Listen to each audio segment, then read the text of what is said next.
ഏറ്റവും കൂടുതൽ മനുഷ്യനെ കൊന്നിരിക്കുന്ന ജീവി എന്താണെന്നറിയോ? ആരാ ഉത്തരം പറഞ്ഞു? നല്ല കറക്റ്റായിട്ടുള്ള ആൻസർ. പണ്ടത്തെ കാലത്ത് ആൾക്കാരുടെ ലൈഫ് എത്ര വർഷം വരെ ഉണ്ടായിരുന്നു? നമ്മൾ ചില ആൾക്കാർ പറയുന്നുണ്ട് പണ്ടത്തെ കാലത്ത് ഒത്തിരി ആയുസ് ഉണ്ടായിരുന്നു, ഇന്ന് നേരത്തെ മരിക്കാമെന്ന്. അല്ല, അത് തെറ്റായിട്ടുള്ളൊരു ഇൻഫർമേഷനാണ്. പണ്ടത്തെ കാലത്ത് ഒരു ആയുർദൈർഘ്യം എന്ന് പറഞ്ഞാൽ 50 വയസ്സൊക്കെ ഉണ്ടായിരുന്നുള്ളൂ. 50 വയസ്സ് ഉണ്ടായിരുന്ന ആൾക്കാർ, ഇതിനകത്ത് ഇരിക്കുന്ന ഭൂരിഭാഗം ആൾക്കാർ പക്ഷേ പണ്ടത്തെ കാലത്താണ് മിച്ചം കാണിയല്ലായിരുന്നു നമ്മളൊരു മീറ്റിംഗ് കൂടാനായിട്ട്. അത് സത്യമാണ്. യോഗികൾ, സന്യാസിമാരിരുന്നിട്ടുണ്ട്. നമ്മുടെ ഇവിടെയൊക്കെ പോയി താമസം ചെയ്തുകൊണ്ടിരുന്നവർ 150 വർഷം വരെയൊക്കെ ജീവിച്ചിരുന്നതായിട്ട് പറയുന്നുണ്ട്. പക്ഷേ അതല്ലാതെ നോർമൽ ആൾക്കാർ 45-50 വയസ്സിനൊക്കെ മുമ്പ് എന്തെങ്കിലും അസുഖം വന്ന് മരിക്കും. അത് അസുഖത്തിനെ പൊതുവെ പറഞ്ഞിരുന്ന ഒരു പനി വന്നു മരിച്ചുപോയി, ഇങ്ങനെയൊക്കെയാണുള്ള പഴയ സ്റ്റോറികൾ നിങ്ങൾ കേട്ടിട്ടില്ലേ? പൊതുവെ ഈ പകർച്ചവ്യാധികൾ വന്നിട്ടാണ് മരിച്ചത്.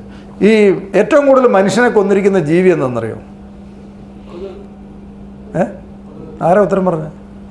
നല്ല കറക്റ്റായിട്ടുള്ള ആൻസർ. പൊതുവേ നമ്മളെ വിശ്വാസം കരടിയാണ്, പുലിയാണ്, കടുവയാണ്, ആനയെന്നുള്ളത്. ഏറ്റവും കൂടുതൽ ആൾക്കാരെ കൊന്നിരിക്കുന്ന കൊതുകാണ്. ലോകത്ത് ഏറ്റവും കൂടുതൽ പകർച്ചവ്യാധികൾ ഉണ്ടാക്കിയിരിക്കുന്ന കൊതുകാണ്. അപ്പോൾ ഇതുപോലത്തെ പകർച്ചവ്യാധികൾ വന്നിട്ടായിരുന്നു പണ്ട് ആൾക്കാർ മരിച്ചുകൊണ്ടിരുന്നത്. വസൂരി, ഇതുപോലത്തെ സാധനങ്ങൾ, വില്ലൻ ചുമ ഉണ്ടായിരുന്നു, ഇങ്ങനത്തെ സാധനങ്ങൾ. അപ്പോൾ ഇത് മുഴുവൻ ഇറാഡിക്കേറ്റ് ചെയ്യാൻ മെഡിക്കൽ സയൻസിന് സാധിച്ചു. ഇത് മുഴുവനും ഇറാഡിക്കേറ്റ് ചെയ്യാൻ മെഡിക്കൽ സയൻസ് പൂർണ്ണമായിട്ട് വാക്സിൻസ് കണ്ടുപിടിച്ചു.